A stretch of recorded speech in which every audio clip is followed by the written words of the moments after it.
Bom, as cerimônias em homenagem a Elizabeth II mostram a devoção dos britânicos pela monarquia. O professor de ciência política do Berea College, nos Estados Unidos, Carlos Gustavo Pódio, cita a popularidade da rainha. Acompanhe. Faz parte da própria cultura do Reino Unido, né? Veja que o hino nacional do Reino Unido começa dizendo Deus salve a rainha, agora Deus salve o rei. Então, portanto, é um dos símbolos nacionais do Reino Unido é a monarquia. Então, isso de alguma forma é esperado. E uma outra questão é o tamanho da popularidade da Rainha Elizabeth dentro do público britânico. A Rainha Elizabeth, Tiago, ela é a figura mais popular do Reino Unido. Há alguns institutos de pesquisa que medem popularidade de algumas figuras e a Rainha Elizabeth é de longe aquela que tem mais popularidade. A popularidade dela gira na casa dos 75%, que é algo invejável se você comparar com qualquer político do Ocidente, né? E alguém que está aos olhos do público há 7 décadas. Né? Então, portanto, existe aí uma devoção muito grande à figura, à pessoa da Rainha Elizabeth, né? O que nos leva a um questionamento importante nesta troca agora, né? Com a morte da Rainha Elizabeth e a ascensão ao trono do agora rei Carlos III, se nós vamos verificar, porque o príncipe Charles, né, tinha uma aprovação muito menor que a da Rainha Elizabeth. Da Rainha Elizabeth, em torno de 75%, a do príncipe Charles, agora rei, era em torno de 40 e poucos por cento. Então, que a gente já tem visto, inclusive, né, quer dizer, ele mal assumiu como rei e já tem muitas críticas aí na imprensa acerca de alguns comportamentos do agora rei Carlos III, Charles III, né? Então, o que nós vamos verificar agora é se de fato existe uma devoção à figura da rainha ou se é uma devoção à monarquia. Isso é algo que vai ser especialmente importante se a gente levar em consideração outros países que fazem parte da chamada Commonwealth, país em que o monarca britânico é considerado o chefe de Estado. É o caso do Canadá, o caso da Austrália, é o caso de uma série de outros países. Muitos políticos australianos, eles se viam mais como elisabetanos, né, por assim dizer, do que monarquistas. Então, com a morte da rainha, eu creio que muitos desses países talvez reavaliem a sua relação com a coroa britânica. Então, vai ser um momento aí bastante desafiador deste novo reinado. Agora, professor Pódio, é interessante porque ele vira rei depois de um período de 70 anos em que a mãe estava nesse cargo, era a figura muito conhecida, inclusive a gente não imagina, nós aqui, a gente não consegue imaginar como é que seria realmente essa troca, mas agora nós temos essa mudança de comando, vamos dizer assim. Quais são os desafios dele, principalmente porque ele vai ter a sombra da mãe no trabalho dele, não vai?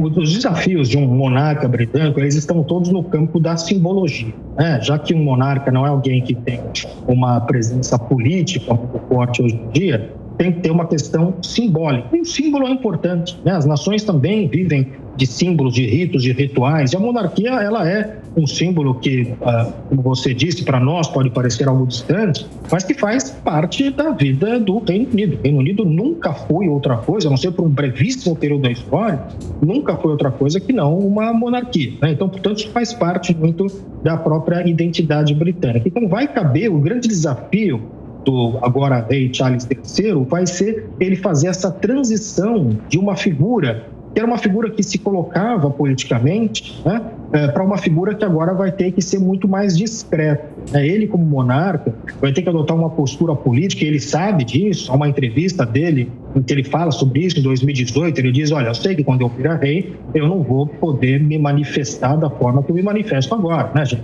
Sabe-se, por exemplo, que ele é alguém muito... que luta muito pelas questões de mudanças climáticas, né? Ele, na verdade, ele é um pioneiro nessa discussão. Então, o príncipe Charles, desde os anos 60, 70, já vem tratando da questão do meio ambiente, questão de mudanças climáticas, e é algo que ele tem se posicionado muito fortemente enquanto ele era príncipe. Agora que ele virou rei, o grande desafio para ele vai ser se manter como uma figura neutra, uma figura que vai ter que evitar o máximo possível qualquer tipo de polêmica e zelar, prezar por esta instituição, pela questão simbólica que representa a monarquia britânica. Então, parece que para colocar num português bastante claro, talvez o grande desafio do príncipe Charles seja fechar a boca enquanto ele permanecer. O senhor fala sobre a neutralidade, isso é interessante, né, professor? Porque, por exemplo, a Rainha Elizabeth, nesse período recente, na discussão do Brexit, por exemplo, a gente se falou muito aqui na Jovem Pan durante todo esse processo, ela não fez qualquer menção, ela pelo menos não interferiu e também não se posicionou em relação a isso, tanto é que não é o papel dela. Agora, será que o rei Charles III vai conseguir e vai se manter neutro nessas discussões polêmicas, nesse momento em que o mundo vive essa polarização política também?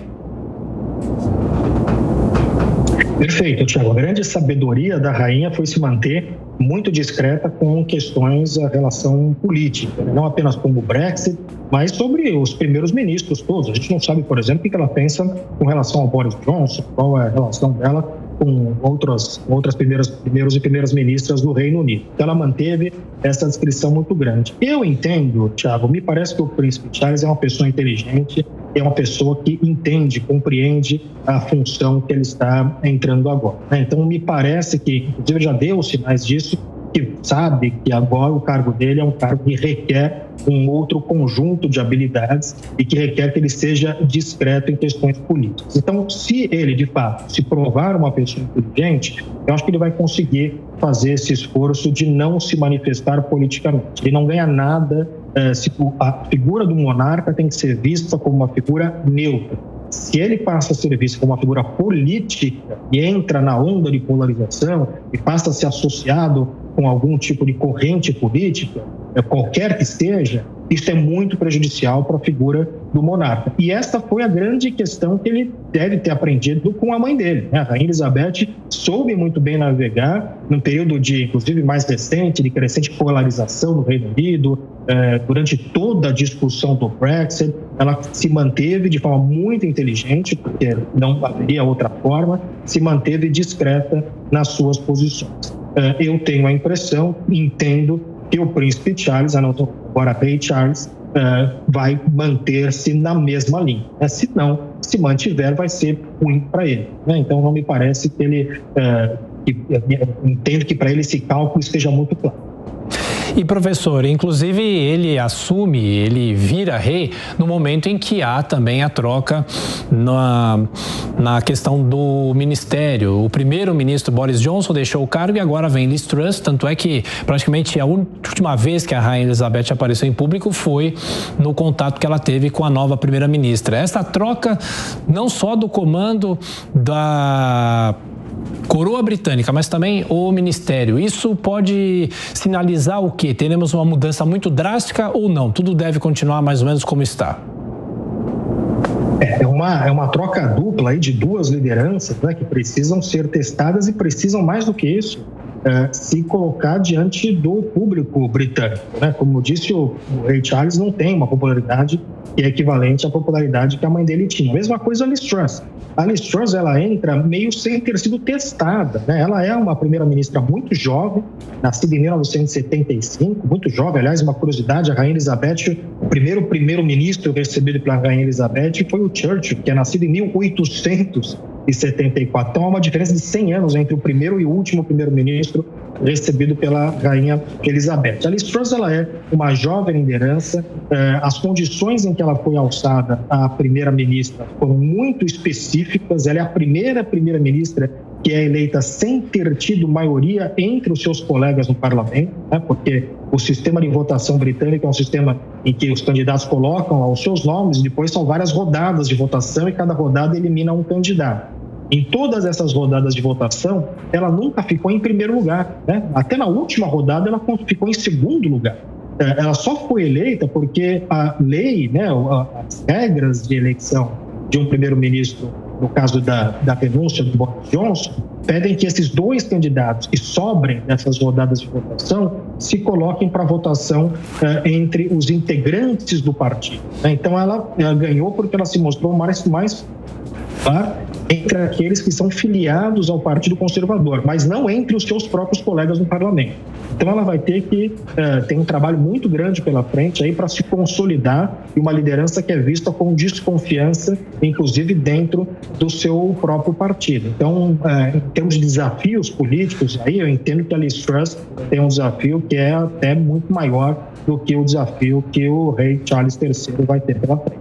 Professor Carlos Gustavo Podio, aqui conosco nessa edição do Diálogo Jovem Pan. Ô professor, e para o Brasil, essa troca representa o quê? Relações do Brasil com o Reino Unido, tem alguma interferência? O senhor mesmo disse que Charles III tem uma inclinação muito grande às questões ambientais. De que forma isso pode ajudar ou facilitar, favorecer esse diálogo com o Brasil?